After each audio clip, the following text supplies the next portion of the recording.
porque esta charla que vamos a hacer hoy, digamos que pretende volver a recuperar lo que es la fundamentación científica, sobre todo, de por qué hemos iniciado esta lucha. Los últimos procesos que ha habido últimamente parece que han desviado toda la atención a cuestiones jurídicas, políticas y demás, pero detrás de toda esta lucha lo que hay es una fundamentación científica, y esta parece que queda en un segundo plano porque evidentemente quienes quieren imponernos esta barbaridad de la incineradora no quieren que se hable de esto, pero necesitamos tener claro y saber defender por qué estamos tan empecinados en llevar esto a cabo. Este eslogan que nosotros tenemos de quemar basura mata es literal, es decir, mata, y mata mientras está la actividad, y mata en una situación hipotética a futuros de cese de actividad, seguirá matando, porque muchos de los procesos y de los daños que causa serán irreversibles y permanentes en el tiempo. Entonces, esta charla ya la habíamos dado en su momento, no sé si hace 2 años o año y medio, hace 2 años, y yo creo que es importante volverla a hacer. La hemos vuelto a hacer pues porque efectivamente muchas personas no pudieron asistir, porque en la propia plataforma ha llegado afortunadamente mucha gente nueva que no ha tenido la oportunidad de recibir aquella formación que en su momento recibimos la plataforma, y bueno, y porque el público en general me parece que todavía hay muchas dudas, porque se han sembrado dudas sobre de qué estamos hablando. Entonces, sin más, voy a pasar entonces a presentaros a los ponentes. Por un lado, bueno, primero tenemos a Adán Abajo Chic, que es doctor en biología de la Universidad de Oviedo, y él nos va a hacer, digamos, una exposición desde el punto de vista medioambiental, de lo que supone, desde el punto de vista de la vida, del medio ambiente, la incineración de residuos. Y junto con él tenemos a Marcelino García Noriega, que es pediatra del Hospital Valle del Nalón, y él nos va a hablar desde el punto de vista de los efectos sobre la salud humana, cómo cambia el mapa de salud de las poblaciones que están próximas a las incineradoras, y de manera muy especial en aquella parte de la población que va a ser la más perjudicada, que es la infancia. Y la infancia que está hoy, pero sobre todo la infancia que vendrá. Él nos lo explicará muy bien, y con esto, pues, bueno, agradecerles una vez más la disposición que han tenido, porque en el momento que les planteamos en un encuentro casual con Adán, necesitaríamos volver a refrescar aquella información que es fundamental, enseguida hubo una disposición súper generosa y enseguida organizaron y buscaron una fecha para darnos esta charla. Así que súper agradecidos, y sin más os doy la palabra. Muchas gracias, Elena. Gracias al Ayuntamiento por ceder este espacio y a la gente que habéis venido. No sé si se me oye bien sin micro o si preferís con micro. No se oye. Con micro. Vale, pues como decía Elena, yo me voy a centrar en los aspectos medioambientales. Pretendo hacer una charla bastante sencilla, porque no quiero meterme muy en profundidad con muchos datos muy técnicos, cuando además somos 2 personas las que vamos a hacer 2 charlas. Entonces yo creo que con bastante sencillez se va a quedar claro lo que estaba comentando Elena, y por supuesto habrá después turnos para preguntas y resolver dudas. A ver. Yo voy en esta charla a tratar de responder a estas 4 preguntas, que es el CSR, porque todavía parece que hay dudas a veces interesadas de lo que es, por qué lo quieren usar aquí en la central térmica de La Perera, qué tiene de particular la incineración, y después, a lo mejor no tanto en la presentación como en la conversación, pues como ya comentaba un poco Elena, ver en qué estado está la tramitación y en qué estado de cosas estamos a día de hoy. ¿Sobre qué es el CSR? Parece haber una discusión sobre si el CSR es un combustible o es basura. Lo primero es que es una dicotomía falsa. Cualquier cosa puede ser, no son contrarias estos dos conceptos.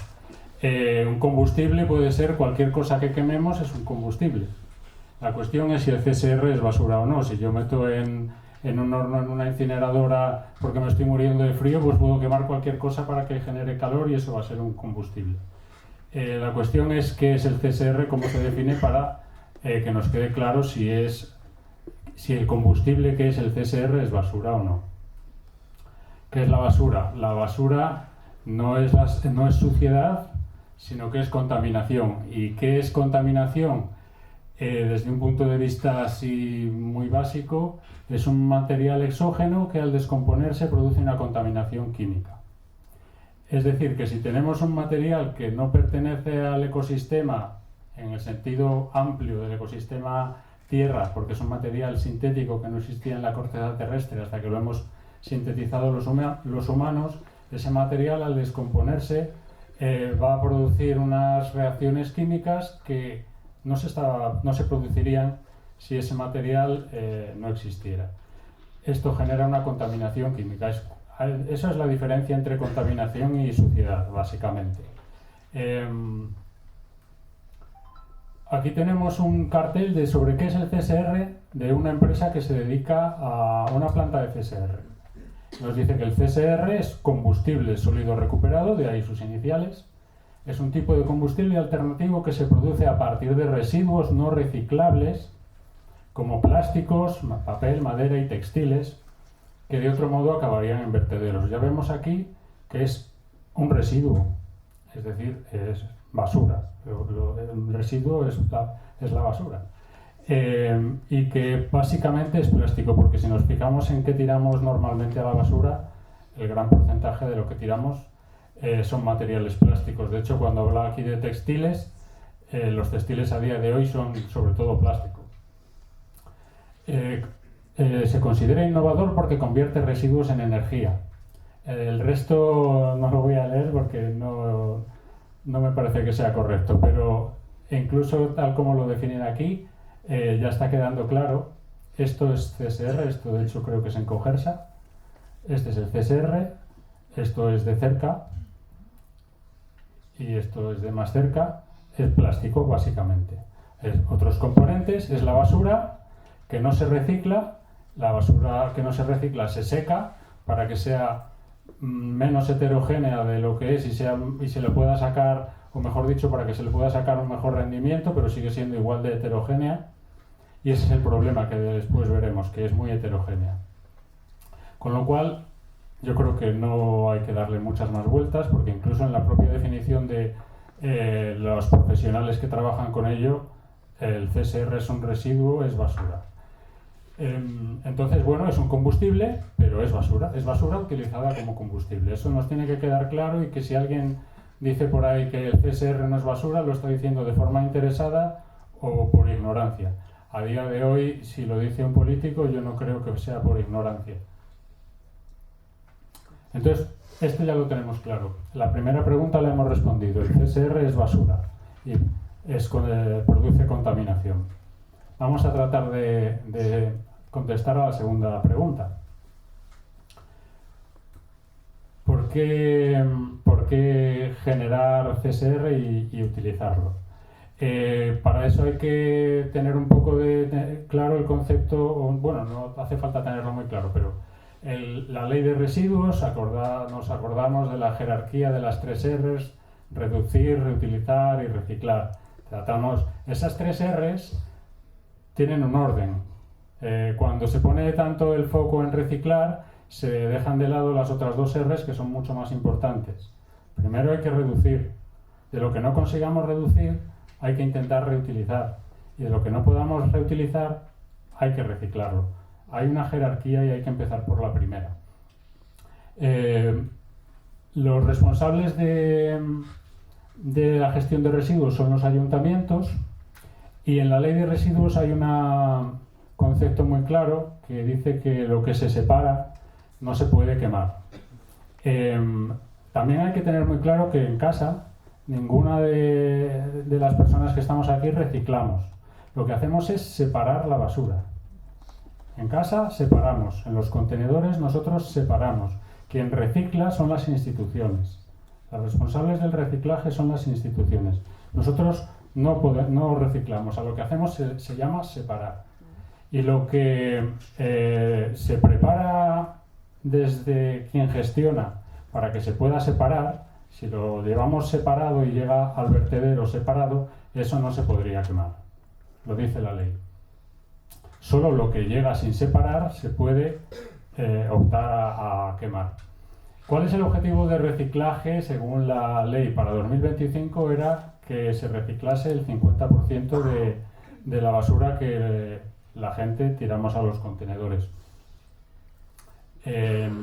Asturias es la peor, no sé si si habrá adelantado alguna comunidad autónoma, pero creo que era la peor en reciclaje. En 2023 andaba por el 23%, en 2024 por el 24,3% y en 2025 habrá dado un salto de gigante, pues ha pasado del 24,3% al 24,35%. Es decir, no estamos mejorando nada en reciclaje en Asturias.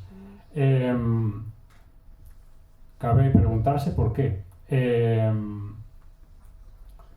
¿Cuál es el objetivo del reciclaje en Asturias? El objetivo parece que es destinar 90.000, según era el proyecto, o según se deducía del proyecto, de 90.000 toneladas del año de CSR a la Pereda para quemarlas. Y Cogersa tiene el objetivo, no sé si ya lo está haciendo, de generar 150.000 toneladas al año de CSR en su planta en Serín. Por lo tanto, parece que el objetivo es generar CSR. El CSR, a día de hoy, por quienes lo gestionan, es considerado un negocio, porque se vende como fuente, como combustible. Ese es el problema, por decirlo así, que yo veo en el asunto, porque parece que el objetivo fuera generar 150.000 toneladas de CSR para sacar negocio. Entonces pareciese que cuanto menos se recicla, más negocio se hace. De hecho es así. Cuanto menos reciclemos en Asturias, más CSR podrá generar Cogersa y más negocio podrá hacer.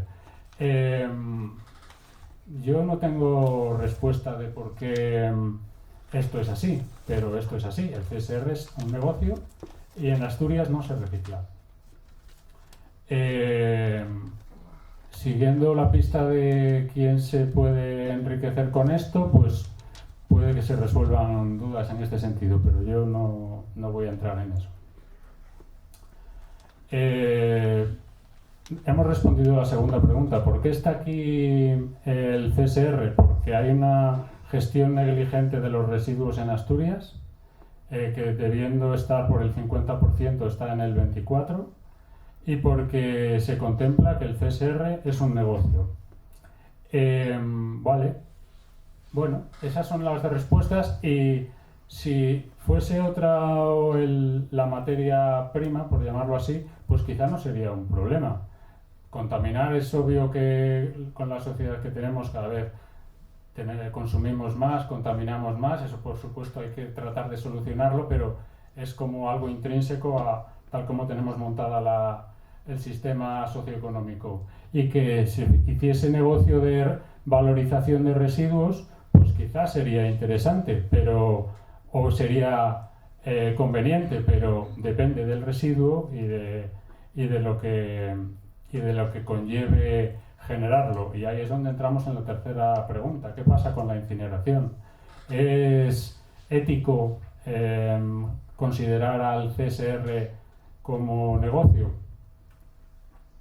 Pues recordemos que la basura era un material exógeno que al descomponerse producía una contaminación química.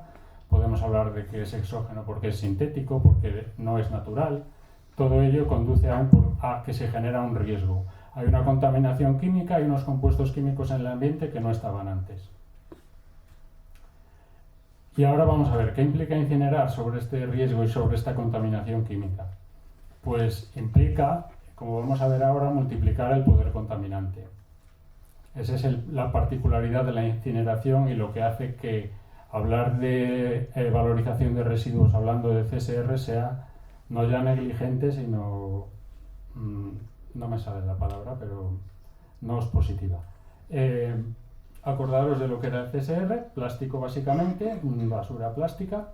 Sobre todo, como os decía, también es plástico porque lo vemos todos los días en nuestra basura y porque los textiles, aquí viene madera, pero es que hoy en día muchos muebles no son de madera, son plásticos también. Entonces, madera y textiles que aparecen ahí muchas veces son plásticos también. La producción de plástico anual crece de entre el 4 y el 5% anual. Eso hace que ya estemos en cuando el crecimiento es mantenido, uno puede pensar que hay una linealidad y que las cosas van así, creciendo, pero no es así. Cuando el crecimiento es mantenido en porcentaje, llega un punto en que la curva tira para arriba, casi vertical. Y ya estamos, como veis ahí en esa curva, la curva va tirando hacia arriba. 431 millones de toneladas de plástico al año. De esas 430 millones de toneladas, el 13% es PVC, que es el principal plástico en cuanto a su composición de cloro. El PVC lo tenemos en todas partes, ahora lo veremos. No me voy a parar a leerlo, pero todo el mundo conoce las tuberías de PVC, el vinilo es PVC, el PVC está en nuestra vida en todas partes. Como veíamos antes, el 13% de la producción de plástico es PVC. La C de PVC viene de cloro. No solo el PVC tiene cloro, sino que otros muchos plásticos tienen cloro. Alrededor del 20% de plásticos que se producen hoy en día son clorados. ¿Qué pasa con el cloro cuando se incinera? Se generan estos compuestos. Dibenzo estos compuestos. No vamos a entrar en nombres técnicos. Se denominan dioxinas. Estos se generan cuando se incinera plástico, sobre todo cuando se incinera compuestos organoclorados, como PVCs y otros plásticos clorados. ¿Qué son las dioxinas? Según la Organización Mundial de la Salud, son contaminantes orgánicos persistentes, altamente tóxicos, son subproductos de una combustión incompleta. Como os decía antes, el CSR es un material muy heterogéneo, es imposible, prácticamente imposible, por no decir imposible, que la combustión del CSR sea completa, a no ser que lo metiéramos en un horno a una temperatura de miles de grados, en un horno que si se construyese habría que estar continuamente renovando, sería un pozo sin fondo de inversión de dinero y que aún así no conseguiría una combustión completa. Es decir, incinerar plástico va a generar dioxinas, sí o sí. La incineración de desechos sólidos y hospitalarios es la principal fuente de emisión. Son bioacumulativos en la cadena alimentaria y en los suelos y tienen efecto cancerígeno. Esto lo dice la Organización Mundial de la Salud. Se ha estudiado su toxicocinética, que es la manera en la que entran en nuestro cuerpo y se metabolizan y reaccionan con nuestro cuerpo y se bioacumulan y demás. Está perfectamente estudiado, sobre todo en los PCBs, bifenilos policlorados, que se prohibieron ya en los 80, pero son tan persistentes que siguen en los suelos. El problema principal de estos compuestos es que se bioacumulan. ¿Qué significa esto? Lo que veis en esa pirámide.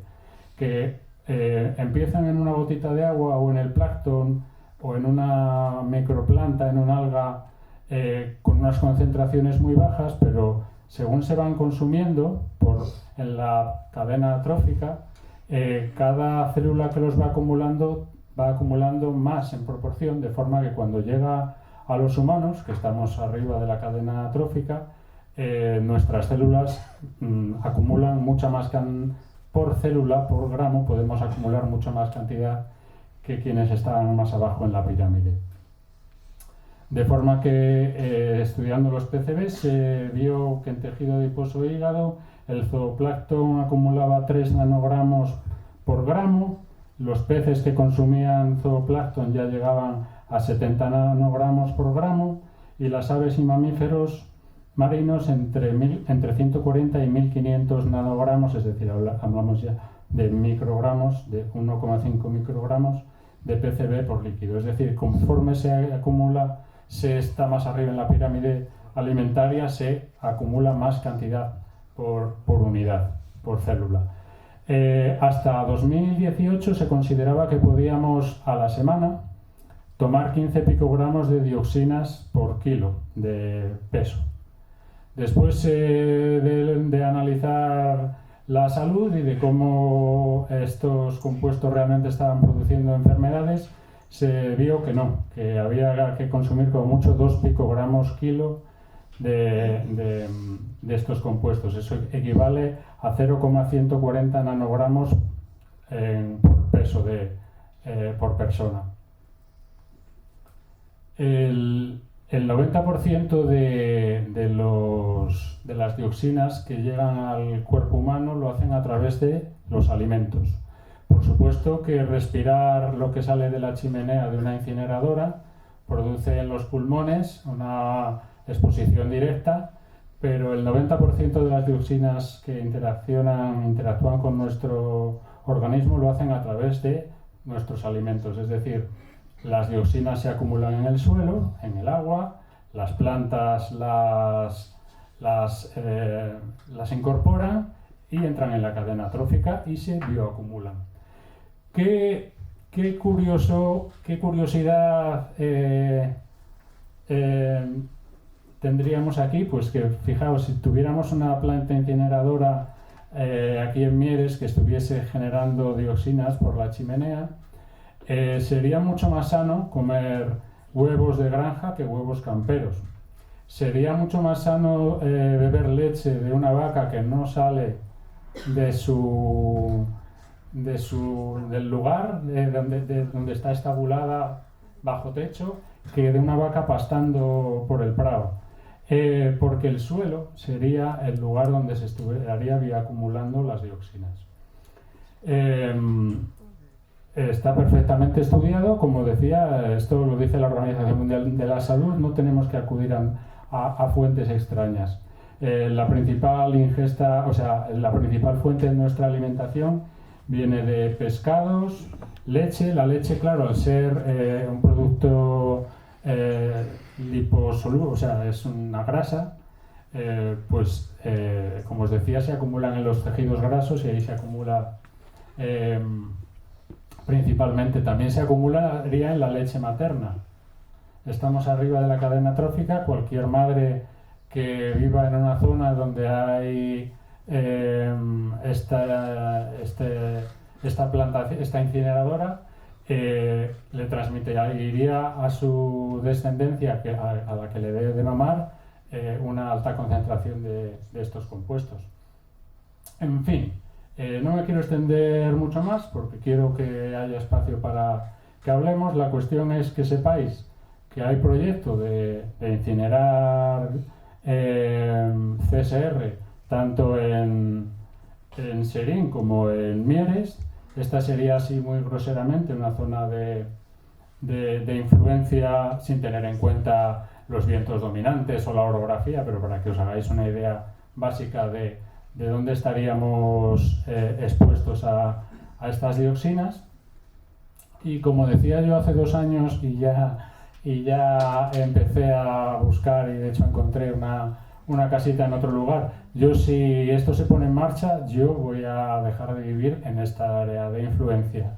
Esto es veneno y no tiene otro nombre. Entonces tenemos que luchar desde la sociedad para que esto no se lleve a cabo. Tendríamos claras ya las 3 preguntas, las respuestas a las 3 preguntas. El CSR es basura y produce contaminación. Que se esté hablando de quemar es por negligencia en la gestión y por un negocio que no tiene nada de ético.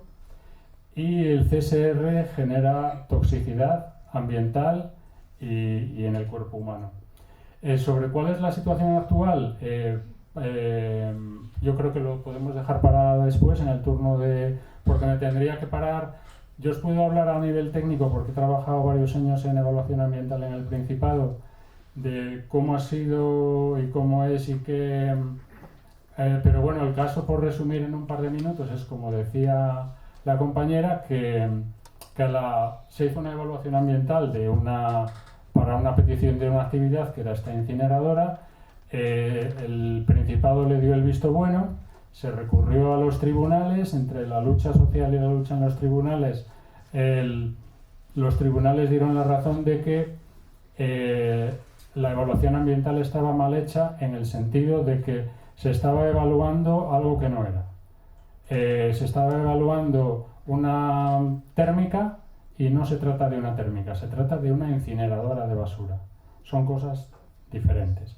Entonces, sobre esa base se ha echado atrás la autorización. Lo que ocurre es que el Principado la ha vuelto a poner en marcha, diciendo que a UNOSA que genere un nuevo documento ambiental en el plazo de 2 meses. Esto se salta la ley, porque la ley de evaluación ambiental dice, y la ley, mejor dicho, también de producción de energía, no recuerdo el nombre, dice que la autorización ambiental tiene que ir unida a la evaluación ambiental. Aquí se le ha dado la nueva autorización ambiental sin haber todavía una evaluación ambiental. Eso va contra la ley. Ya hay algún grupo ambiental que lo ha recurrido en los tribunales. Los tribunales espero que le den la razón a este recurso. Entonces entraremos en una nueva evaluación ambiental y será ahí donde habrá que de nuevo estar muy atentos. Pero bueno, a esa pregunta podemos responder después. Yo lo que sugeriría es, si hay alguna pregunta sobre algo que no haya quedado claro, hacerla ahora, y si hay preguntas sobre profundizar en cosas que a lo mejor he contado muy por encima, o en otro tipo de dudas que no he contado, dejarlas para después de la presentación de Marcelino. No sé si os parece bien, pero bueno, si tenéis alguna duda que no haya quedado clara, puede ser ahora el momento.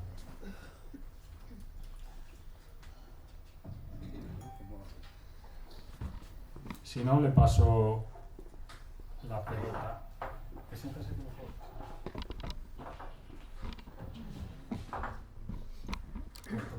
Muchas gracias.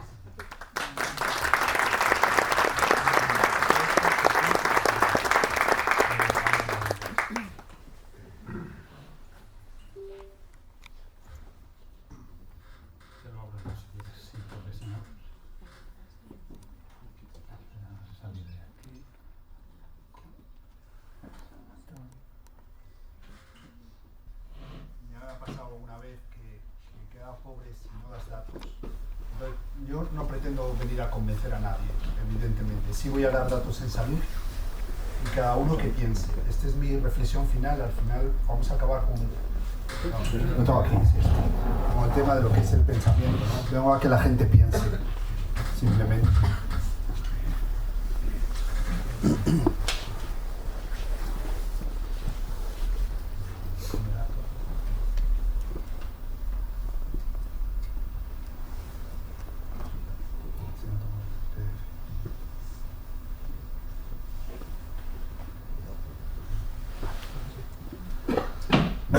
Primero ya la primera imagen, ¿no?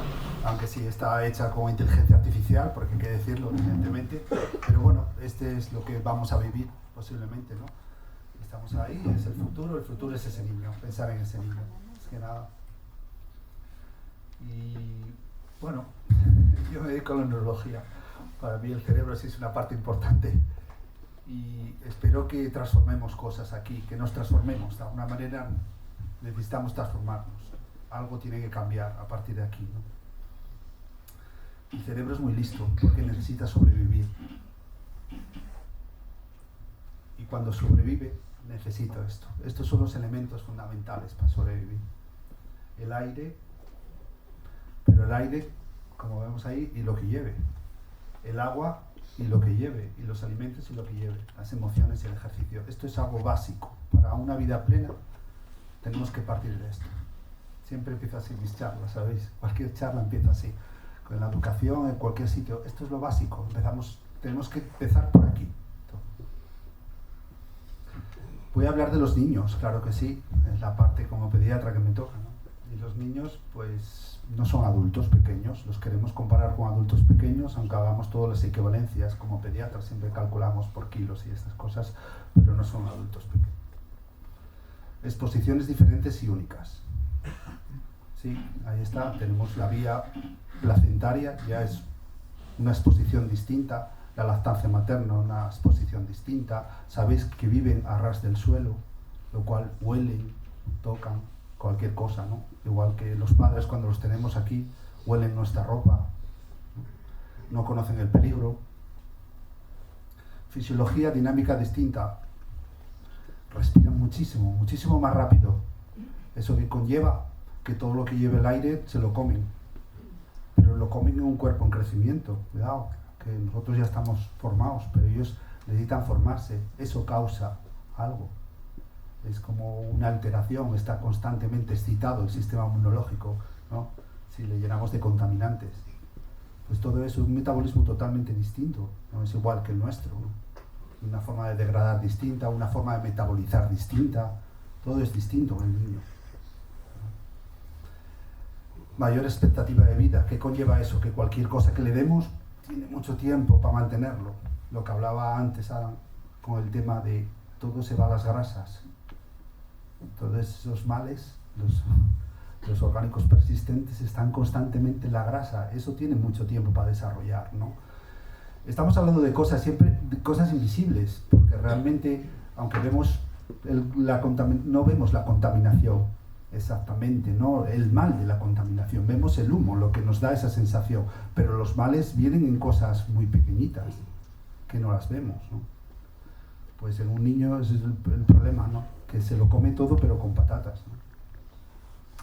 Y no pensemos tampoco, porque el tiempo pasado siempre fue mejor, yo me hago mayor y esas cosas siempre digo, no, si el problema es que los tiempos cambian, pero antes pasaban cosas así, antes tus padres fumaban en el coche y somos los niños del DDT, que lo sepáis, que todo lo que estamos aquí llevamos DDT en nuestro cuerpo, ¿no? Es decir que, pero han cambiado las cosas, los químicos han cambiado absolutamente todo, entonces sí que tenemos muchos más peligros, ¿no? Y como veis ahí, este es el desarrollo. Y hablamos de los niños y la embarazada. ¿Qué pasa con la embarazada?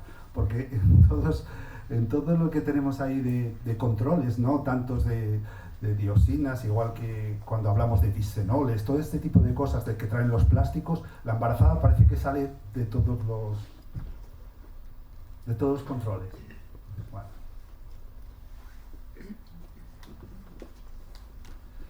Y esto es un poco lo que hablamos de la epigenética, la genética, todo esto que cambia y modula, ¿no? Todo lo que nuestros padres comieron, todo lo que nosotros estemos haciendo se repercute totalmente. Si ves ahí esa embarazada, todo lo que inhale ya lo está tomando el bebé y las células germinales del bebé también. Es decir, ya te has cargado 2 generaciones. Bien. Habla ahí, el último es los 1000 días, el desarrollo de los 3 años es algo fundamental, yo lo decía ya la UNICEF, ¿no? Y esto es la parte que hay que proteger, ¿no? Totalmente, y ese periodo, esas ventanas, ¿no? Y esto es un homenaje a mi madre, porque yo nací hoy, este mismo día, y esa es la foto de mi madre, ¿vale? En la maternidad.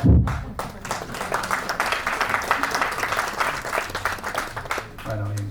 Y esto es lo que yo creo que tenemos que tener en cuenta, porque hemos pasado una pandemia y no nos dimos cuenta todavía de lo que tenemos. Es decir, que no nos damos cuenta que somos todo un mundo donde no solo somos los seres humanos, están los animales, está el entorno, está todo. Esto requiere un equilibrio. En el momento que algo se desencaje, la justicia viene de ajustamiento. Si algo se desajusta, algo va a pasar. Entonces, no sé si quiero como que entendamos que hablar de una salud es la salud entera, la salud del planeta, no vale la nuestra, ¿no? Y aviso los 9 límites planetarios que nos los vamos cargando uno tras otro. Sabéis que esto los científicos se reunieron para decir cuántos son los límites del planeta, y de los 9 límites ya llevamos 7 cargados, solo nos quedan 2 nada más, los que veis ahí en verde, no sé si se ve bien y demás. Los demás están todos, y sobre todo los cambios climáticos, todo, la tierra, el agua, nos lo hemos cargado todos, ya nos hemos pasado. Y como dirían esos pequeñinos, esos seres así diminutos de 1,20 que dicen, pero si solo hay un planeta, ¿no? Nuestros niños dicen que hay un planeta nada más y nos lo hemos cargado, o nos lo estamos cargando. La contaminación del aire, ya dice que mata, no voy a decir, porque eso lo vemos cualquiera, en el momento que sacas estadística lo ves. La OMS, yo creo, no sé para quién predica, porque lo vamos a ver ahora, las cifras que pone, pero ya dice que el 99% de la humanidad, el aire que respira es una porquería. Millones, los tienen calculados la cantidad de gente que muere por la contaminación. Y la población infantil, la que más sufre, ya lo veis. Solo sea ver las imágenes que ven los vertederos, todo ese tipo de cosas que hay que vive la población infantil. Pues empiezo a dar datos, ¿vale? Para que alguien diga, todo lo tengo metido en un archivo. El que quiera cualquier información y datos de estos, bibliografía, los papers, cualquier cosa que necesite, lo tengo, se lo puedo entregar. Y si quiere la presentación también, no tengo ningún copyright, ninguna cosa exclusiva, ¿vale? Aunque el que me lo quiera pedir, aparece luego mi correo electrónico, luego al final, pues lo tenga, ¿vale? Para que tenga los datos.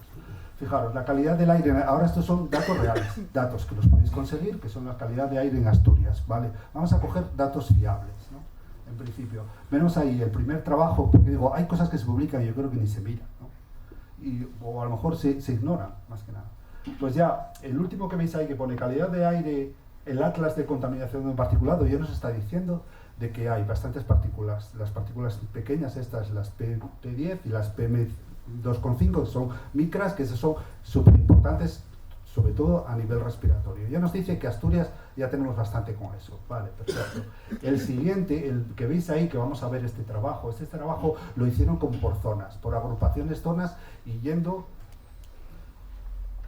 12 hospitales donde vieron las distintas enfermedades, como veis ahí, infarto, enfermedad vascular, EPOC, asma y todo el tema de ACVs, ¿no? Hemorragias cerebrales y demás. Bien, ellos mismos ponen, digo porque estos son datos oficiales, no me lo he inventado yo, ellos dicen incluso la exposición a niveles bajos de contaminación tiene efectos negativos en la salud. Entonces, conclusiones, vamos a dar datos porque yo no me he ido a toda Asturias, he ido concretamente a donde estamos ahora, a la zona de las cuencas, nos salen las cuencas, ¿no? Entonces dice, en la cuenca del Nalón, especialmente San Martín de Robledo y Mieres, un exceso de infartos de ángulo de miocardio de hombres y mujeres. Esto estamos hablando por la contaminación del aire, ¿eh? No son datos aleatorios, simplemente contaminación del aire. Pues ahí lo veis. Si os fijáis, es la zona de Mieres, la zona del Langreo, la que veis en puntos rojos, ¿no? Aparte que tenemos ahí también zona de Gozón y zona del Banco y demás. Pero bueno, la zona nuestra está en números rojos. ¿Vale? También, bueno, ponía que también, bueno, nada, también asma y EPOC también es una zona bastante predominante. Vale. Bueno, era para que saliera un poco gráfico para que veáis que ese tipo de cosas pues están ahí, ¿no? Que lo tengamos claro de que partimos de esto ya. Ya no es que vayamos a añadir la diferencia, es que partimos ya de unos datos, lo cual parece que queremos meter más datos, ¿vale?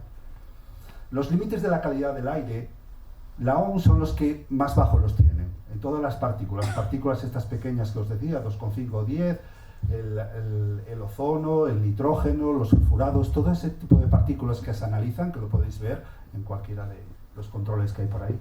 La OMS es el que más bajo los tiene. Europa estaban altos y ahora intenta acercarse en 2024, que al final sería para que el objetivo sea en 2030, se intenta acercar a la OMS. Vale. Aquí es como decir, vale, nos acercamos, pero seguimos teniendo, ¿no? Porque todo lo que hacemos, todos los estudios que hacemos es a partir de estas cosas que nos dan. Dicen, el límite Yo me fío de estos límites, lo cual esto no es perjudicial, ¿no? Las autoridades, todo el mundo dice, estamos en los límites, bien, no nos hemos pasado, ya. Pero según cómo lo mires, porque con la OMS es que te lo has pasado todo. Fijaros, esto me he cogido donde la única detección de alguna manera de la calidad de aire es ahí en Juan 23, ¿no? En el parque Juan 23, donde, pues, si os fijáis, la raya de abajo roja sería el límite inferior y el límite medio sería la amarilla. Pensando en el inferior, es que se lo han pasado enero, febrero y marzo, unas cuantas veces. Estas son las partículas grandes. Pues las partículas pequeñas también se le han pasado unas cuantas veces. ¿Vale? Estos son datos, yo no me he inventado nada, ni tampoco los he modificado, ni he hecho ninguna cosa. Nos lo estamos pasando. Es de donde partimos. Haces un balance de todo y entonces las partículas pequeñas y las grandes vemos que Mieres ya va sobrado. Va sobrado. Está en ozono y en nitrógeno, bueno, bien. Lo mejor los sulfurados nada más. Pero lo demás, y estos son datos oficiales, no me los he inventado, por eso digo. Vale, vale. Pues partimos de esos datos. ¿Y qué son las incineradoras modernas? Porque, ojo, nos quieren vender una incineradora que no es moderna. Es una modificación de una térmica, ¿vale? Que no es una incineradora moderna. Cuando te hablan de incineradoras modernas, que parece que hay nuevos estudios, que dicen algunos estudios, que los vamos a ver ahora, que parece que, bueno, que no son tan perjudiciales, ya, pero no miden todo. El tema es ese, a ti te dan 4 o 5 parámetros, pero antes Adán insistió mucho en el tema de los plásticos. ¿Cuántos plásticos echamos nosotros al contenedor? Porque yo no puedo echar plásticos. Pues todo eso se tritura, tal, y sale fuera. ¿Dónde tenemos el problema de los plásticos? Por todos los perfluorados del mundo. El teflón que nos dieron caña con el teflón que nos lo quitaron de las sartenes, nos lo estamos metiendo respirando constantemente. Esos son perfluorados y todos los que llevan bromo, que son los retardadores de la llama, todos salen ahí al aire. Eso no lo está midiendo nadie. Nadie. ¿Vale? Sí. ¿Cumple la normativa? A partir de 2019 la normativa se puso cada vez más severa. De lo que estábamos hablando de la térmica. En 2019 la Unión Europea se puso en marcha. Cuidado que no sé si llegará a todas estas cifras que quieren poner. Efectos sobre la salud. Bien, tocó un poco el tema de las dioxinas. Dioxinas es lo peor que podemos llevar. Está en el grupo 1, lo cual estamos hablando de cánceres, de cosas bastante serias. Exposiciones crónicas, daños hepáticos, reproductores. No os llama la atención que todo el mundo está tomando nada más que el tiroides. Estamos tomando nada más que para el tiroides. ¿Y cuántas clínicas de reproducción asistida hay? Algo tiene que ver, ¿no? Pues todo esto que hablamos de los plásticos, de quemar, eso son disruptores endocrinos. Están sustituyendo nuestras hormonas. Están cambiando el sistema totalmente. ¿Vale?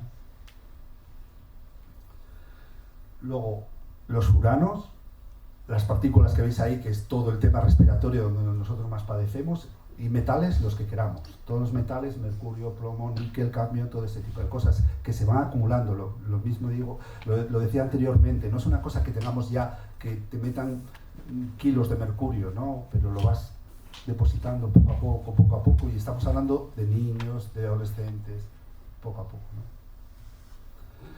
¿no? Y esto, porque ya yo no llego a esa cifra, pero si pequeñas cosas, ¿qué producen pequeñas cosas? ¿Qué es ensalada que tenemos ahí?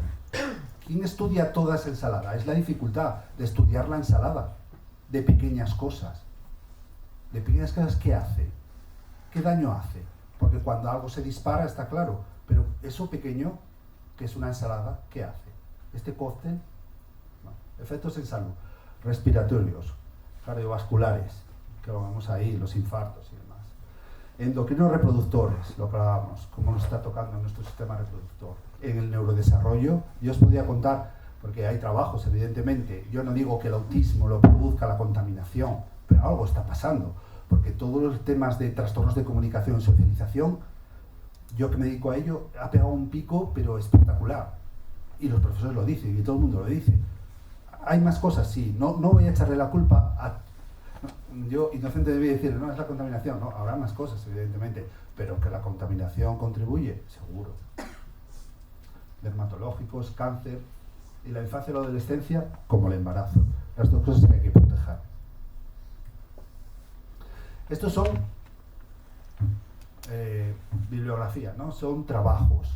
Pero trabajos que, como os digo, los tengo aquí y os los puedo entregar sin... No me he inventado nada, absolutamente nada. Y además las cifras que dicen tampoco es que... Entonces, en tema del neurodesarrollo de los niños que viven cerca de vertederos, una revisión sistemática, medido de revisiones, ¿no? Trabajos de revisión. Pero resultados cognitivos y conductuales, sobre todo porque liberan plomo. Y la mala gestión y la quema insegura, sobre todo por la mala gestión y la quema insegura de los residuos. Lo que nos decía antes de esa selección. Si ahora ya no interesa y meter toda la porquería, cuanto menos selecciones, más porquería es. Vale. Más gestión de residuos sólidos municipales. Perdona. Bueno, la gestión de residuos sólidos municipales, resultados adversos es una revisión sistemática. Estos son otra vez otros estudios. Mayor riesgo de mortalidad, de enfermedades cardiovasculares, efectos negativos en salud mental. Por ejemplo, este estudio de abajo del País Vasco, de Guipúzcoa, habla de la recogida selectiva. Es decir, que habla también de lo mal que separamos las fracciones, ¿no? El modelo ese modelo que, basado en la recogida masiva e incineración, es decir, no tiene ningún sentido. Entorpece el reciclaje y genera un mogollón de residuos.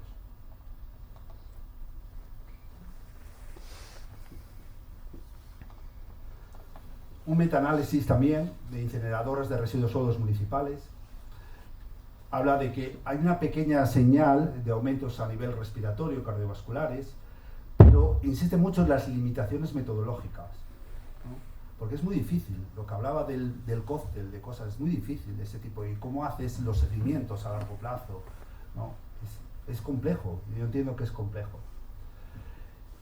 Porque dice, aunque el riesgo no siempre sea fácil de demostrar, tampoco puede considerarse despreciable. Los trabajadores de las incineradoras también tienen sus problemas respiratorios, cardiovasculares, neurológicos. Y como ponía ahí, nuevos emergentes, los retardantes de la llama, los perfluorados, todos estos, los microplásticos. Esto es una ciudad en China. Bueno, son trabajos chinos, a veces cuidado con los trabajos chinos, ¿no? Pero me llama la atención que ellos, los controles utilizaron datos americanos. Es decir, que no es que se hayan inventado los chinos los controles, ¿no? Entonces, aunque dice que no hay como evidencia bastante para pensar que haya ciertos problemas de salud dentro de los chinos, sí habla, que es lo interesante, es el tipo de ciudad, la composición de los residuos, la meteorología, todo este tipo de cosas, la fracción orgánica, cómo separas las cosas, que es fundamental, ¿no? Los australianos también hablan de un principio de precaución, a que no se meten mucho con la salud. Aquí también otro trabajo chino que habla y nos dice de lo importante que es la comunidad, tener en cuenta la participación ciudadana en estas cosas. Este trabajo esconde un poco como diciendo, ha empezado la casa por el tejado, ¿no? Han puesto la incineradora y demás a la ciudad que le den por saco.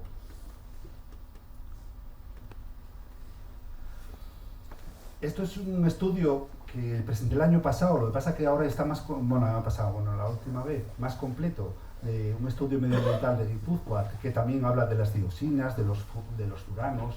Incluso veis ahí, en salud reproductiva no se vieron diferencias en bajo peso al nacer, pero dice, a mayor exposición prenatal, mayor riesgo de prematuridad.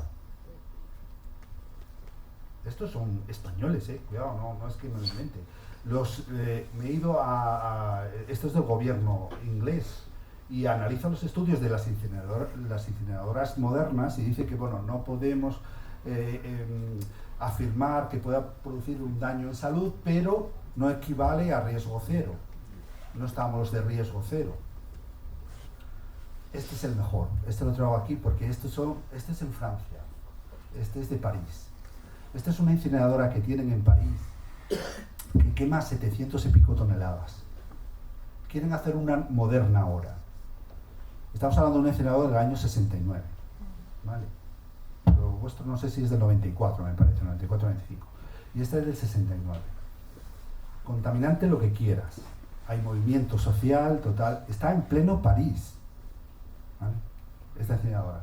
Pues la quieren reconstruir de alguna manera. Porque no le vale modificar la antigua. Hay que reconstruir.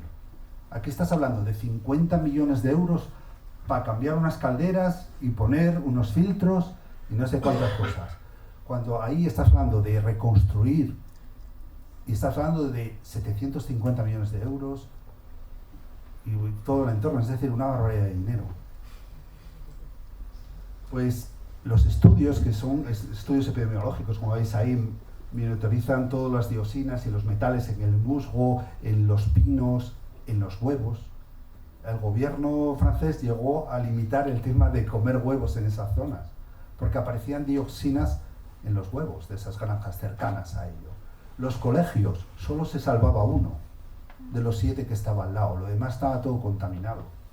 ¿Vale? Entonces, hay movimiento social con esto. Tienen, me parece que empiezan en septiembre para ya cerrar la vieja y empezar con la nueva. Que esa nueva va a quemar 350.000 toneladas. ¿Vale? Lo digo más que nada porque antes di un dato Adán de las 100 y pico mil toneladas que tenía Ecogersa, que no sé si es que nos la quieren traer para acá, las 100 y pico mil. Esta lo puse el año pasado. Esto es en Italia. Esto es cuando hay que leer los trabajos y hay que leer la letra pequeña. Porque este trabajo está muy bien y dice que no hay datos, que los datos son escasos y que no puede haber daño en salud. Te fijas un poco quién hizo el trabajo y aparece por ahí una subvención incondicional de A2 al ambiente. ¿Vale? A2 la tenemos ahí.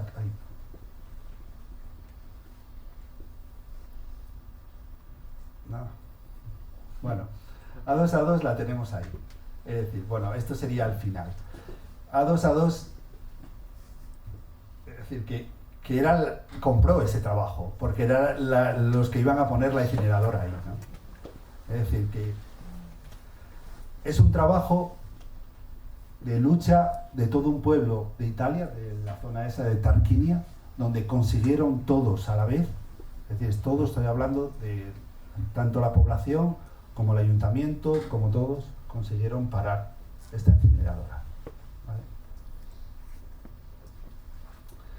Y esto sería, bueno, ya que a veces queremos sacar también datos de dinero, como no sé quién viene o si vienen políticos, no políticos, y cosas que muchas veces parece que le echamos a la culpa al trabajo. Yo lo entiendo, ¿cómo no? Si tengo que sopesar el tema del trabajo también, lógico. ¿O qué pasa? ¿Que las cuencas no están devaluadas? ¿O no necesitamos que la gente trabaje? Ya. ¿Pero a costa de qué? Claro. ¿No? ¿A costa de qué? Entonces, he hecho cálculos y todo. Que a lo mejor son erróneos, que sí, lógico, no puedo trabajar con cálculos exactos. Pero he hecho cálculos. Y entonces, nos dicen que son 73 empleos actuales, más 200 indirectos, una cosa así. 273. Tendrían un coste, bueno, de masa salarial de 9,6. En principio, bueno, estos no se pueden estimar así, pero como que los beneficios y entre el coste y demás rondarían los 20 millones. Pero en coste sanitario, porque si de esos 20 millones quitas el sueldo, es decir, quitar los sueldos, y el coste sanitario, 12 millones. Es decir, con esta incineradora estoy hablando, ¿no?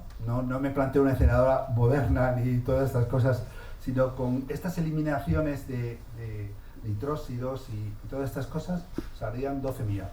Es decir, lo comido por lo servido. No se entiende, no sé, yo lo veo así.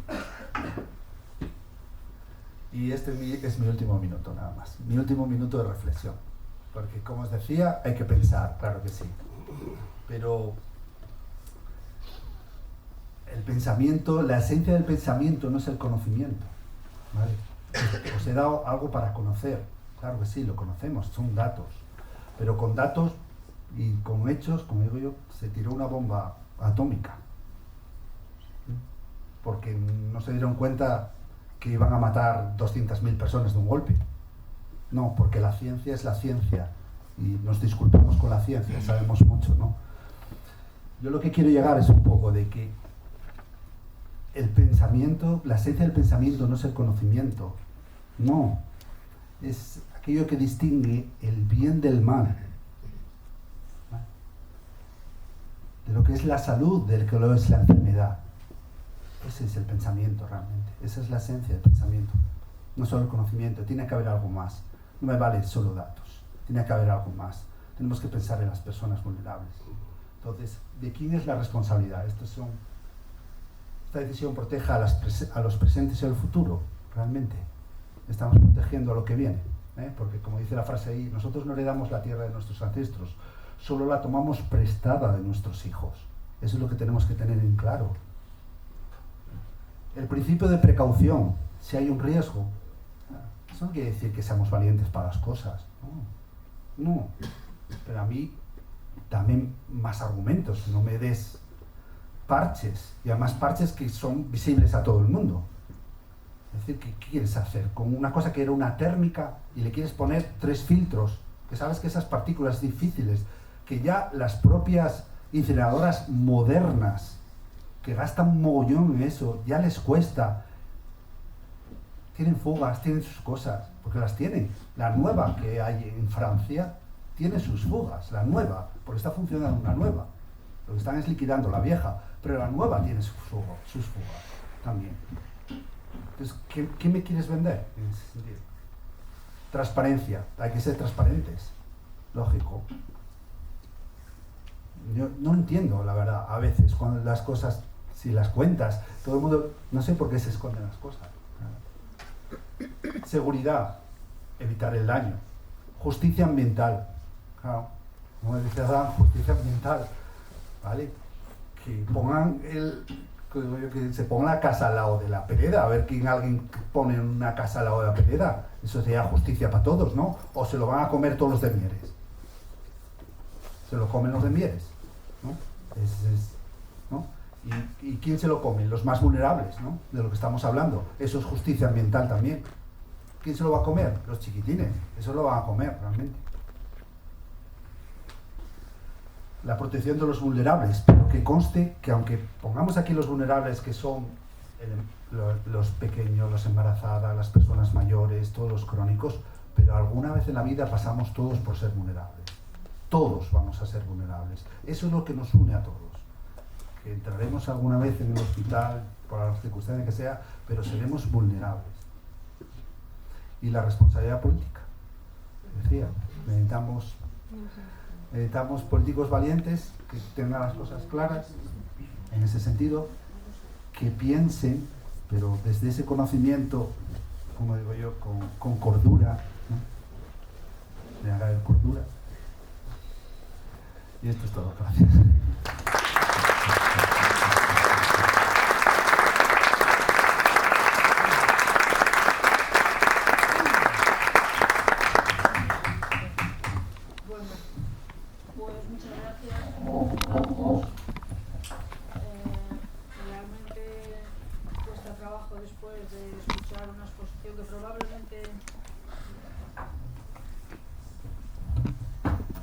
Probablemente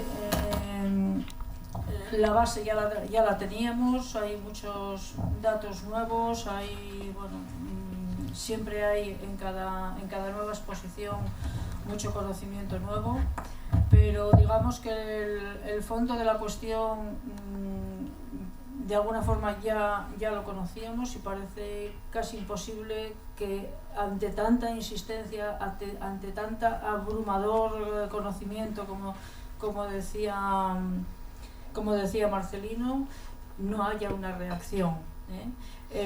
Hace una semana o dos, Nicolás Olea, que supongo que le conocéis, que estuvo en Pola de Siero dando una charla, se quejaba de esto, ¿no?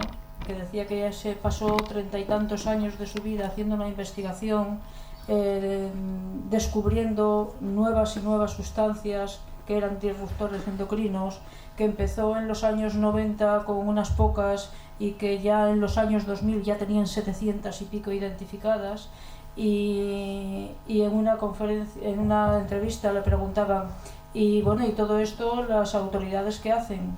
Y contestó en aquel momento con amargura. Ahora yo creo que un poco por resistencia de salud adopta una pedagogía más, no sé, más irónica, ¿no? Pero en aquel momento dijo con realmente amargura, nada en absoluto. Es decir, que efectivamente el conocimiento sin la ética no es nada, que es, yo creo que esta es la cuestión. Entonces nos toca a la ciudadanía ponerle al conocimiento además la ética, y como no lo hagamos desde la ciudadanía, no lo hace nadie. Perdón porque a mí me tocaba decir esto, yo soy la presentadora y la moderadora, pero bueno, me vino así y me disculparéis. Dudas, opiniones, preguntas, lo que sea, es vuestro momento y es vuestro turno, así que podéis decir lo que queráis.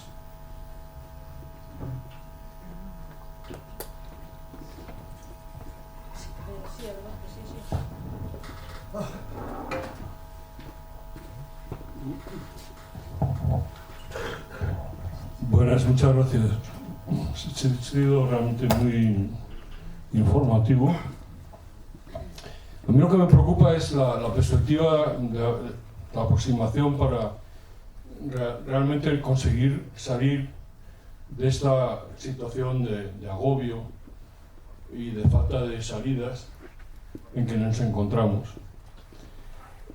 Me parece que la característica de que el plástico se haya adoptado esa hegemonía como residuo y como producto que nos invade en todo nuestro hábitat, tiene que ver con el hecho de que vivimos en la época de la petroquímica.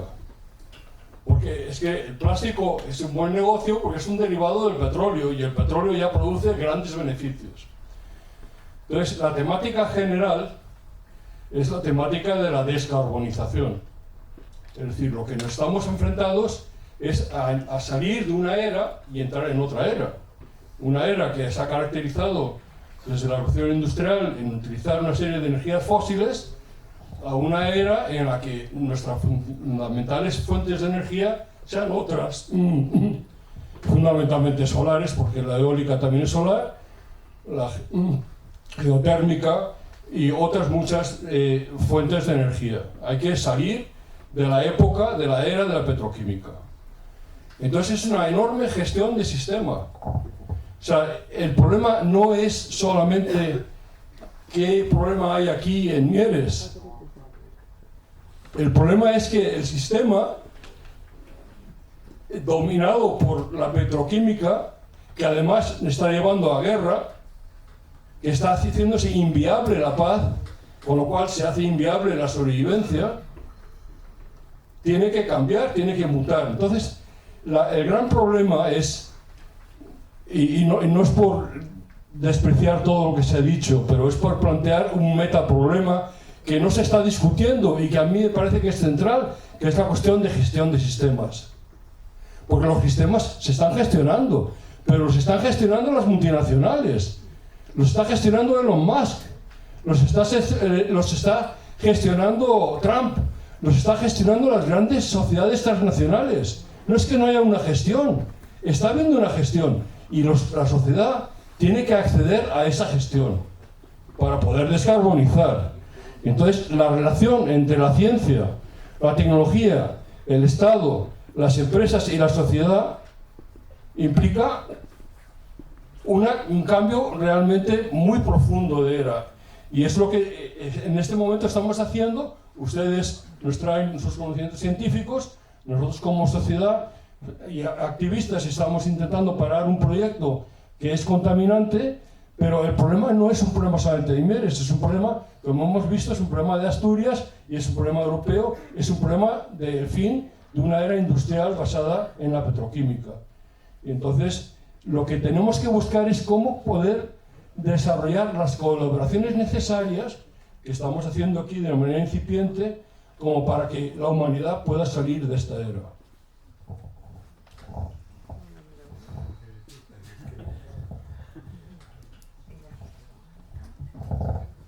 Poco que añadir, no veo pregunta en el planteamiento, sino reflexión, y estamos de acuerdo. Una pequeña reflexión sí sería que es necesario un cambio de sistema, efectivamente, pero los combustibles fósiles han traído una gran época de prosperidad también. Entonces, hay que salir de... Yo no diría que el gran problema sea la petroquímica, sino ¿por qué no decirlo?, el capitalismo. El problema no está en los combustibles, sino en mercantilizar los combustibles. Ahí ha estado el problema. Esa es un pequeño matiz a la reflexión, pero poco más. Es sociotécnico, tiene las dos dimensiones. Bueno, muchas gracias por la charla. Y a mí casi lo que más me impresionó de todo fue que me digas que voy a tener que comer una docena de huevos comprados. O sea, yo que escapo de la ciudad, porque me marché para el monte, tengo mi gallinero, con pienso ecológico, creo, o bueno, por lo menos así lo compro, y resulta que mis huevos ahora me los quieren fastidiar esta gente, ¿no? De los mis putines, bueno. Y los mis huevos igual ya los tendré jodidos de lo que llevo comiendo mucho tiempo, pero bueno, eso todavía no lo sé. Pero la verdad que ya es una de las cosas que más me impacta. Y después también me llama la atención que no haya aquí gente joven, que no haya padres o que no haya... Porque en la Pereda, cerca hay un colegio, después hay otro ahí en el Batán, ¿no? Que salen al colegio, al recreo a las 11, todos ahí a correr como locos, a jugar a tal, y resulta que a lo mejor pues va a ser jodido para ellos. Y nada, a ver si lo paramos.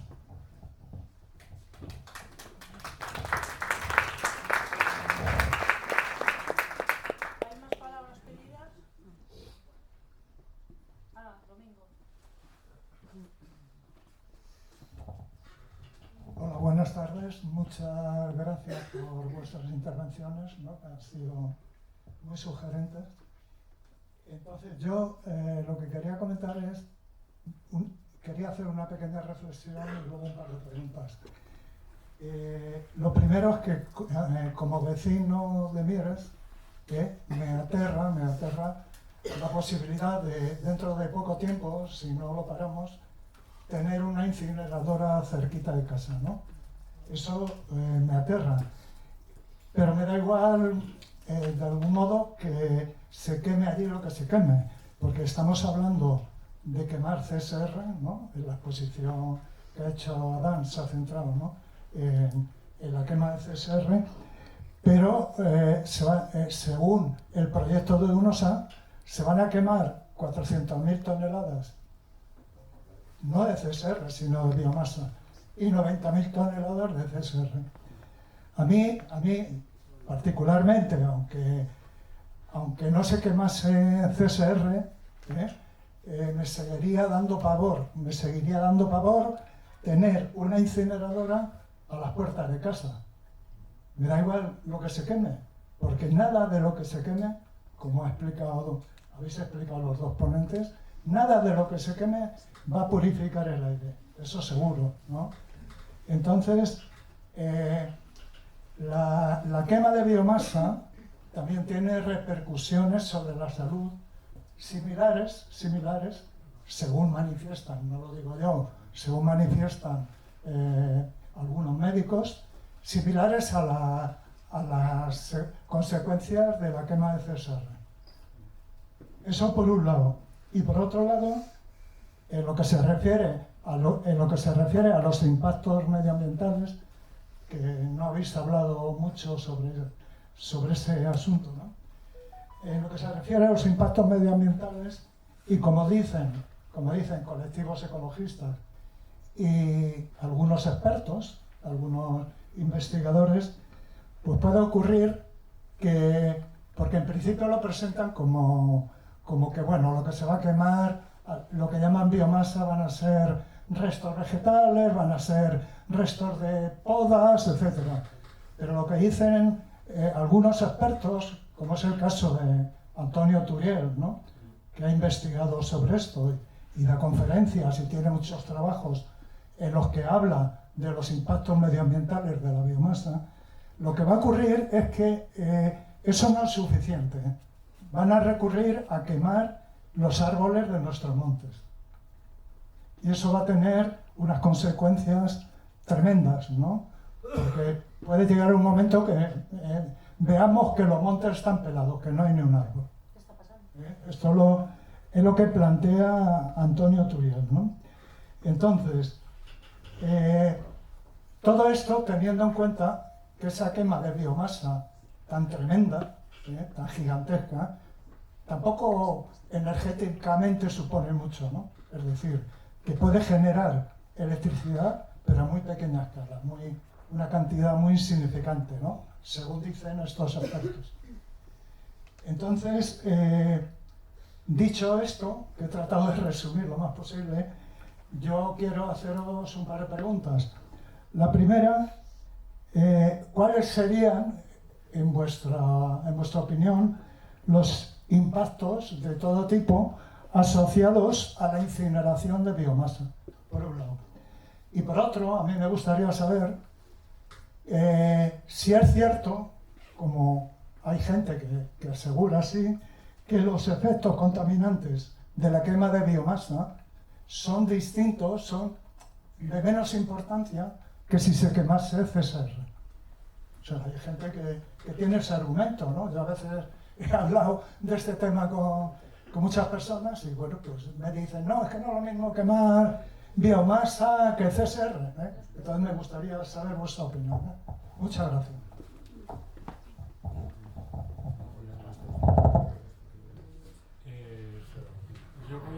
Voy a empezar yo porque me gustaría no mojarme, sino emplazaros a que dentro de 2 semanas va a haber una charla de un profesor que está aquí presente también en la sala, donde creo que puede dar bastante respuesta a lo que estás planteando.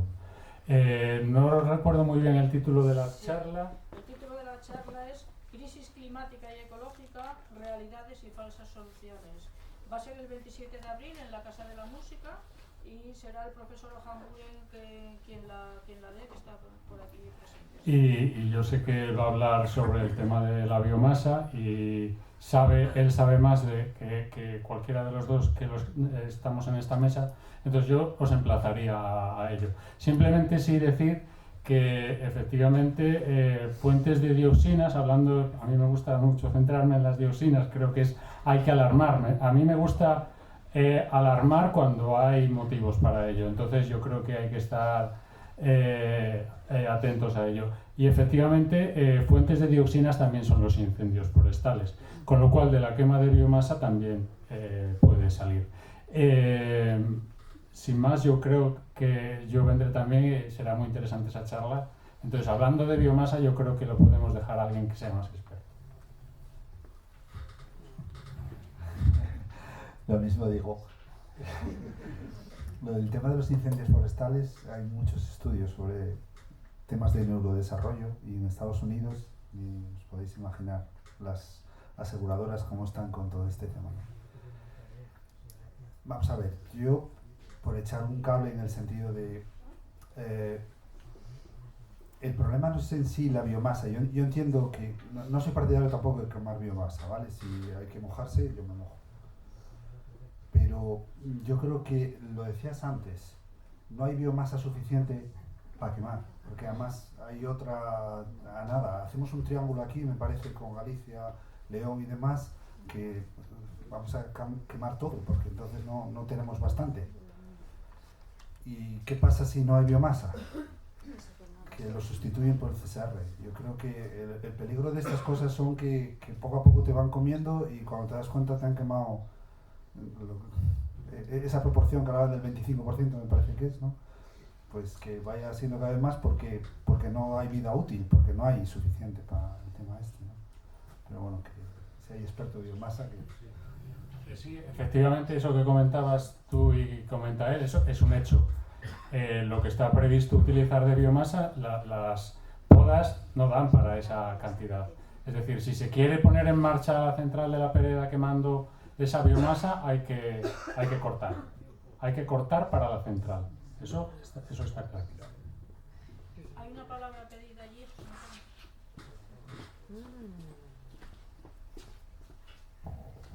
Bueno, felicidades Marcelino, bueno a los dos, pero a Marcelino por el cumple. Y lo mío es una pregunta de primero de primaria, o de parvulitos.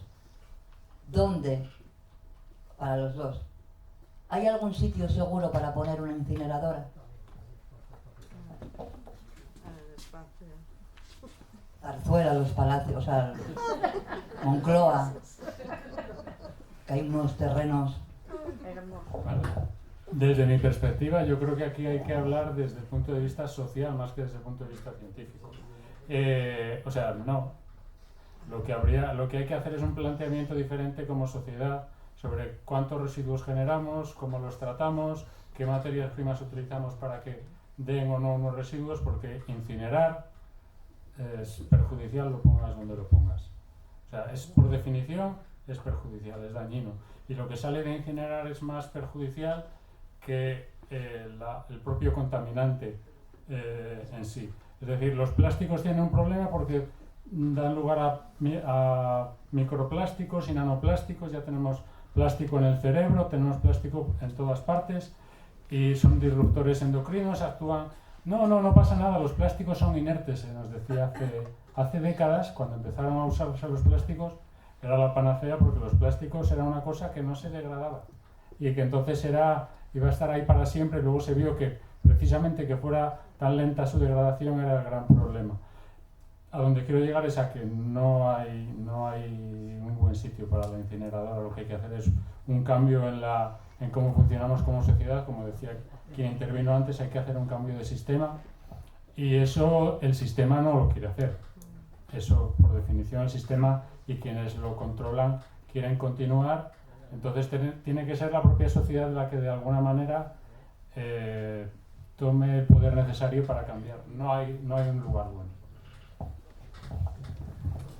Aparte que yo creo que en España, claro, es que Asturias estamos todos muy concentraditos, como puedes ver.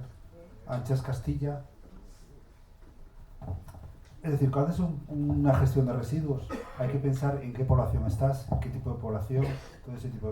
Que tienen un marrón, que sí, yo lo entiendo. Es decir, que Asturias tiene un marrón con el tema de la gestión de residuos, ¿no? Si en los años 90, cuando se hicieron cambiar las Coca-Cola, ¿os acordáis cómo cambiaron las Coca-Colas a las latas, ¿no? Cuando venían trozos de cristal, cambiaron, de pronto la Coca-Cola ya no, esa Coca-Cola que veíamos en Coyote, lo quitaron de ahí, ya no. Es decir, nos pasaron todos a latas. Las latas, el productor es el que tiene que dedicarse al reciclaje, es el propio el que tenía que reciclar. Pues no, han puesto un papelín que te dice hay que meterlo en base de reciclado. ¿Y de quién es la responsabilidad ahora? Mía. Han pasado la responsabilidad a nosotros. Es decir, ya no, el productor no hace nada con ello, directamente pasa a nosotros. Y luego los ayuntamientos, todo este tipo de cosas que vamos a ver, ¿no? Que no llegamos a los objetivos en la vida, como ves ahí el 20 y tantos %. Claro, de la basura toda la que metemos esa, la bolsa negra, la bolsa donde se mete todo, ahí solo se saca el 7% del plástico, solo el 7% se recicla de ahí, lo demás va todo. Entonces, claro, esto es quemar contenedores, no hay que darle más vueltas, quemar CSR es quemar contenedores, entonces te sale toda porquería, está claro. Y los filtros, como veis, bueno, sí, va bien, las grandes y los modernos pueden tener, no digo que, pero se escapan cosas, claro que se escapan cosas. Entonces, bueno, y que el aire que llega a Mieres llega a más sitios, cuidado, que estas cosas van...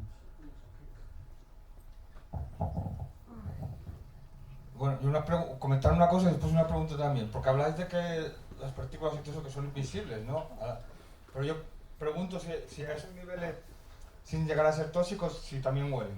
porque yo el otro día estaba trabajando de noche, trabajo en la vía del tren, y estaba trabajando en Tudela Beguín, donde está, o sea, flipáis, lo que apestaba directamente a neumático quemado, no sé lo que era. O sea, era imposible estar allí 10 minutos, o sea, bueno, yo y todos los que estábamos trabajando, era como vámonos de aquí porque vamos, creo que, no sé si trabajando a niveles normales dan esas cantidades o esos filtros, pero por la noche, aquello debía ser, los filtros debieron decir aquí, al saco.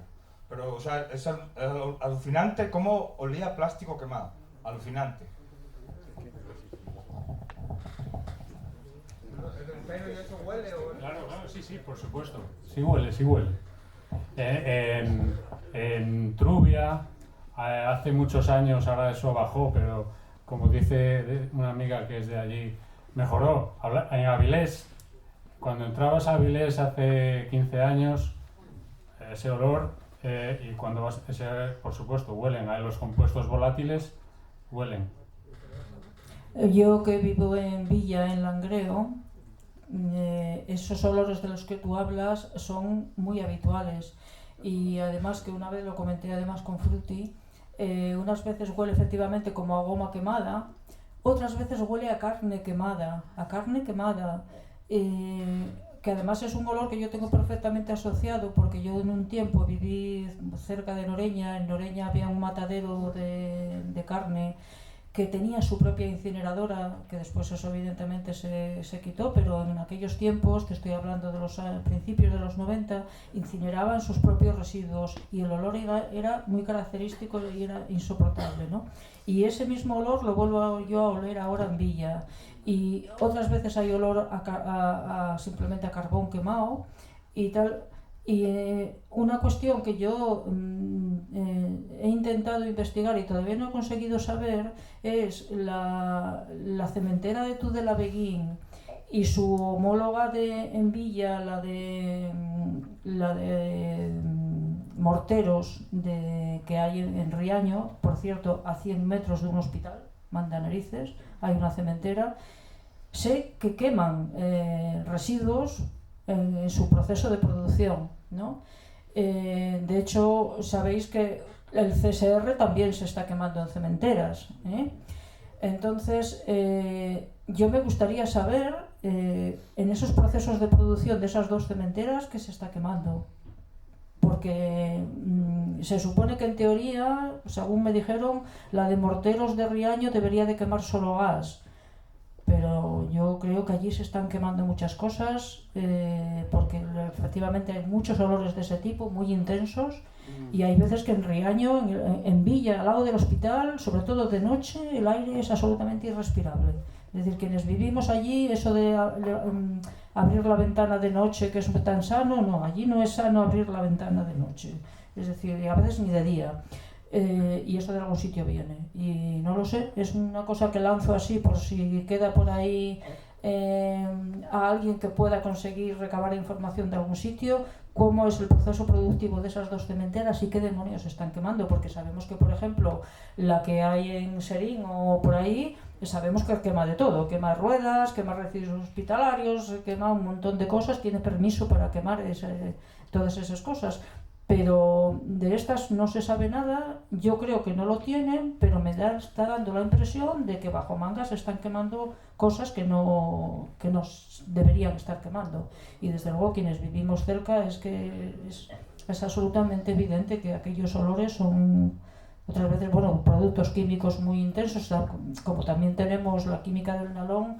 A veces de ahí también vienen muchas cosas, pero desde luego el olor a plástico quemado, el olor a carne quemada y el olor a carbón es permanente, es decir, que va alternando unos días y otros no, pero es un problema que está ahí todo el año, ¿no?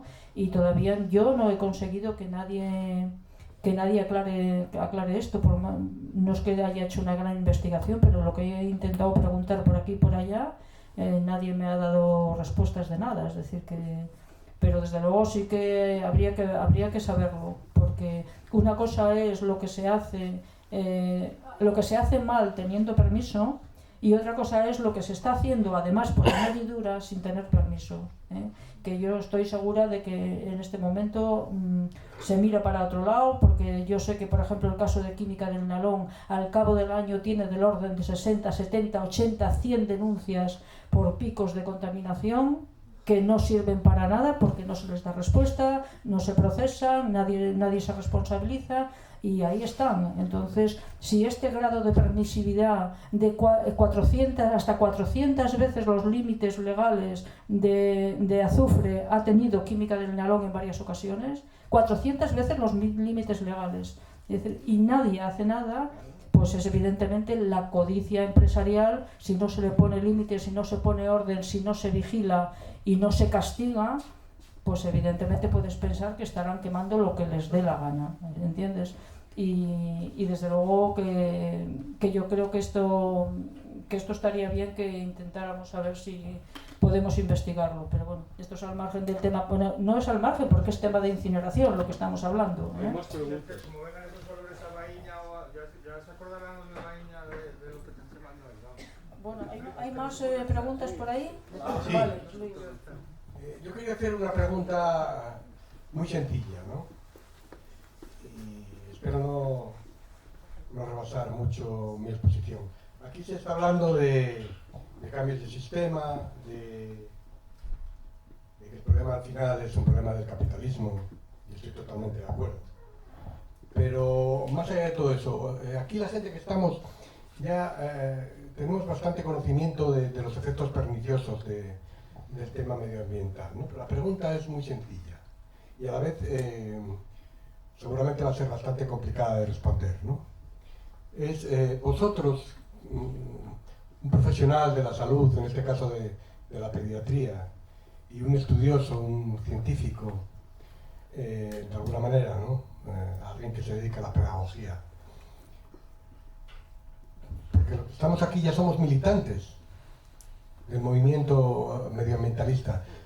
La pregunta es, según vosotros y vuestra experiencia, ¿qué es lo que tenemos que hacer?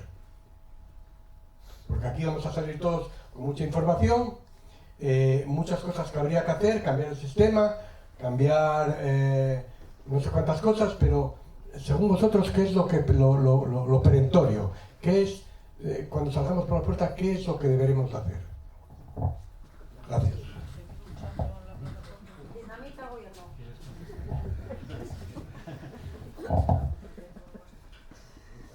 Pregunta sencilla. ¿Qué hacer?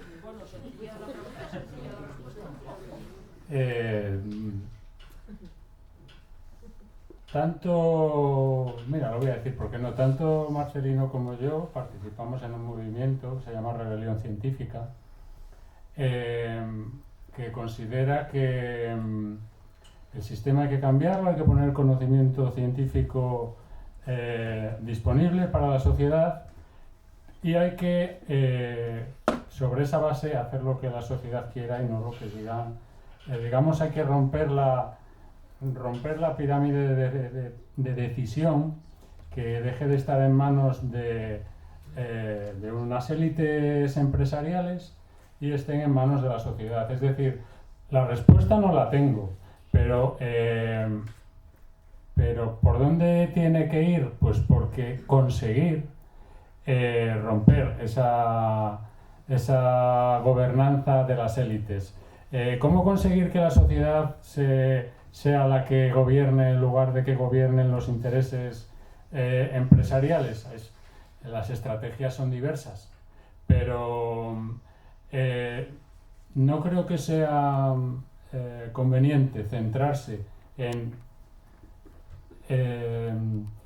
dibujar una solución como en dibujar de dónde tiene que venir la solución. Es un poco de donde partimos. Es decir, tratamos desde Rebelión Científica no de decir hay que hacer esto, como de decir hay que poner el poder en manos hay que conseguir llevar el poder y que esté en manos de la sociedad con la información científica. ¿Cómo hacerlo? Muy complicado, pero ya es un camino, en el sentido de que yo creo que no se trata eso de decir hay que hacer A, B y C. No, hay que transformar el sistema. Y transformar el sistema no se hace con medidas puntuales o coyunturales, sino cambiando en manos de quién está el poder.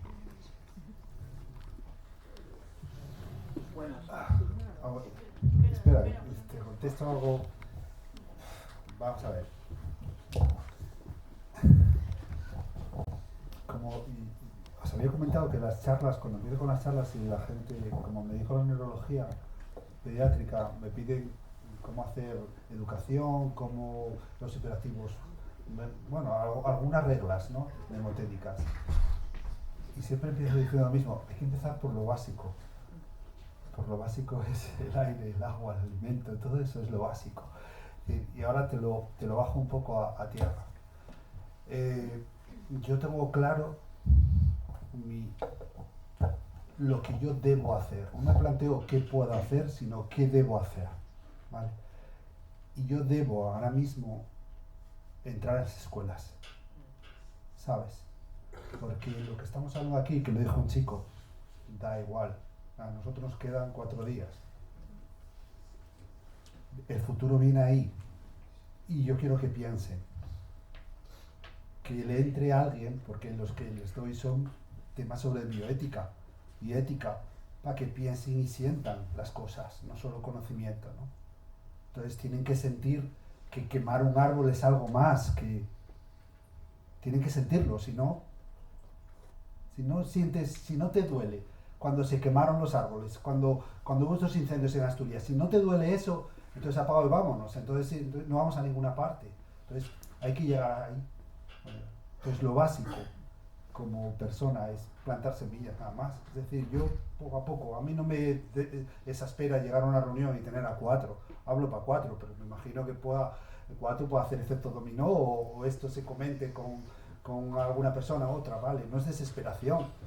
Si la esperanza no se pierde, pero hay que trabajarla, eso está claro. Hay que trabajarla. Entonces, poco a poco, yo creo que donde debemos trabajar y esta conciencia y todo esto que estamos hablando y demás, es en las escuelas. Esta generación que llega tiene que palparse. Lo que decía, nos queda un planeta, pero ¿qué planeta de mierda le vamos a dejar? Tiene que sentir estas cosas para hablar del CSR, para hablar de la contaminación y todas estas cosas. Si no, atacamos por ahí. Por eso yo, mi deber, el mío, lo tengo claro. Yo tengo que entrar a las escuelas. Yo tengo que entrar como profesional de la salud en las escuelas, para que intenten ver estas cosas, ¿no?, de la salud. Y nosotros, pues poniendo cada uno nuestras semillas, poco a poco vamos, y ese tipo de cosas.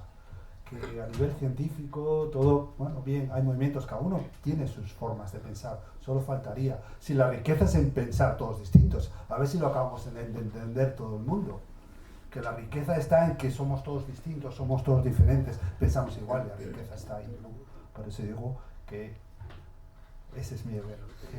Gracias. Bueno, tiene ahora la palabra José Antonio y luego hay 2 palabras pedidas ahí. Bueno, aprovechando, no sé si me oye, ¿se me oye? No. Nosotros sí, pero creo que desde... Bueno, ahora, aprovechando que soy miembro de la plataforma, quería decir un poco el mensaje que decimos en muchas ocasiones cuando estamos por las mañanas, en los domingos, en la plaza, ¿no? Decimos, y tenemos que no nos pueden intentar chantajear como nos están haciendo en unos municipios que necesitamos tanto el trabajo. No pueden chantajear, y sobre todo partidos de izquierdas, con o salud o empleo. No puede ser así. No, la vida no puede ser o tener empleo y envenenarnos. No, claro que queremos empleo, nosotros queremos empleo y no queremos 200, queremos 400 puestos de trabajo, pero no con proyectos tan malos para nuestro municipio y que de alguna forma van a devaluar sobre todo a los pueblos periféricos, van a devaluar su tierra, sus casas y todo lo que, o sea que vamos a salir perdiendo. Porque vamos a perder el eslogan de Mieres para vivir. Mieres no va a ser un lugar bueno para vivir. Así que debemos reflexionar sobre eso, yo creo, todas las instituciones que tenemos. Y por otra parte, decir el CSR, que el CSR no produce puesto de trabajo. Eso bien de Serín sería el camionero que va y viene con un tráiler, ¿no? Llevando la basura, ¿no? Pero decir el poder, tú que sabes, el poder calorífico del CSR no tiene ningún poder calorífico. Para quemar CSR hay que meter acelerantes. ¿Es verdad o no es verdad? A ver, la quema de CSR no es porque sea lo mejor para quemar y obtener energía, es porque entra dentro de un engranaje pernicioso y negligente de una mala gestión de basura y un negocio. Eso es así. Si tú analizas los números, eso es así. El CSR no se quema porque sea lo mejor, desde luego que no.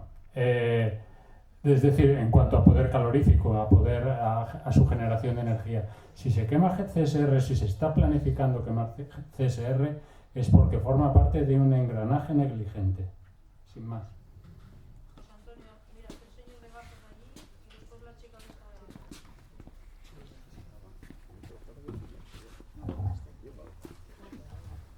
Hola. Muchas gracias por la presentación que nos hicisteis aquí del análisis del asunto, ¿no? de la incineradora. Y con todos los datos que se dieron, hay una evidencia. O sea que la incineradora no puede ser. La incineradora mata, la contaminación, lo que produce, mata. Y empeora la calidad de vida del pueblo. La situación desesperada en la que estamos, que veo yo, y debido a que estamos huérfanos porque socialmente las estructuras, quiero decir, sociales, sindicatos, partidos políticos que nos representen en parte, no tienen claro esto. O yo creo que lo que tienen un gran problema, que metieron la pata. Metieron clarísimamente la pata, como demuestran todos los datos que estamos presentando aquí. Y no son capaces de recular. No son capaces de recular. Y hay evidencias. La política lleva el bien del pueblo y esto perjudica al pueblo. Y lo que decía antes José Antonio, trabajo por salud, no. Esa dicotomía no puede haber esa dicotomía.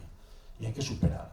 Y por lo tanto, el quemar, decíase también muchas veces, y es prehistoria, ¿no? El fuego ya la primera fuente de energía que se utilizó y seguimos utilizándola, no puede ser. Ya tenemos conocimientos suficientes para acabar con esto. Entonces, esa orfandad llevanos a ver qué hacemos. Pues que hacemos movilizarnos. Hay unas responsabilidades claras políticas. El gobierno de Asturias ahora mismo acaba de dar otro permiso, habiendo una sentencia, etcétera, ¿no? Cuando nos sentimos huérfanos, yo no sé si hay algún representante de alguna fuerza sindical aquí, mayoritaria, digamos, que lo apoyen las centrales mayoritarias, están apoyando este engendro, digamos, apoyándose. Y impensable, no sé qué intereses. Aparte de pues, los que haya de industriales, etcétera, ¿no? De empresas, quiero decir. Pero va en contra de la salud del pueblo, de la salud popular. Por lo tanto, esa orfandad tenemos que superarla, no nos queda otro remedio que las organizaciones políticas, sindicales, sociales, movilizarnos en contra de este proyecto. Está clarísimamente que no tiene ningún tipo de beneficio. Ahí invirtieronse esos 55 millones de euros, etcétera, y aquí nadie hay que volver para atrás o cambiar, decir, esto no, equivocámonos, mirad. La cuestión tiene que ir por otro lado, ¿no? Porque después de toda la reconversión industrial que hubo, los sensatos y pensantes ocurrióselos este método para producir energía y mejorar la calidad en el empleo y en la salud, pues, y una borradísima. Y hay que volver atrás esto. Y es penoso, pero esa orfandad, pues aquí estamos, o sea, los que estamos aquí vivos, pues opondrémonos e intentaremos parar esto. Y la manera de pararlo, que se decía aquí, ¿cómo sería? ¿No? Yo aporto, ¿no? No sé si tendrás razón o no, pero tenemos una vía que es la judicial, que es la que se está ahora procurando o se está explorando, o una de ellas, pero yo lo que pienso es que esa vía no es la mejor. O sea, estamos utilizándola, tiene un coste grande, por lo que estamos ahora recabando pues, perres para todo lo que provoca el sistema, que tenemos procuradores, abogacías, etc. Y pese a que hay una sentencia en contra del proyecto inicial o del inicial permiso, ahora dase otro permiso, es decir, que uno decía ahí que ni siquiera ni congruente con la sentencia, ¿no? Va en contra de la ley tal de reciclados, etcétera, etcétera, etcétera. Con lo cual se oye muy largo, cansado y costoso. Y bueno, y una vía que estamos explorando y haciendo y actuando en ella, pero la movilización social debería ser la fundamental y la que más rápido y produce. O sea, el acabar con ello, que esto no se abra, está emborrada. Y yo la movilización social, y tenemos la responsabilidad cada uno de los que estamos aquí de difundir esto, aunque tengamos huérfanos, no nos queda otro remedio, porque les evidencia sí que hay una gran burrada. Y nada más, una pregunta que se me ocurrió ahora sobre la marcha, y en esos procesos judiciales, el Tribunal Superior de Justicia de Asturias dictó sentencia en contra de todo el proceso este. Claro que eso, vuelven a hacer otro proceso, abres otra vez y volvemos a tener lo mismo. Los costes que tienen, que se decía que tenía costes, una vez que se gana esa sentencia, ¿no se condenan costes a la otra parte? ¿O esos costes que se tuvieron lugar, o sea, que hubo que pagar abogados, procuraduría, etcétera, no tienen que pagarlo alguien? ¿Seguimos pagando los que nos estamos movilizando? La condena en costas es potestad del jueza decidir si se aplica o no. Es decir, eso no tiene por qué, eso en cada sentencia se decide si hay condena y hay que pagar costas o no, pero bueno, cuando la empresa es semipública, al final somos la sociedad los que la estaríamos pagando, o sea que no...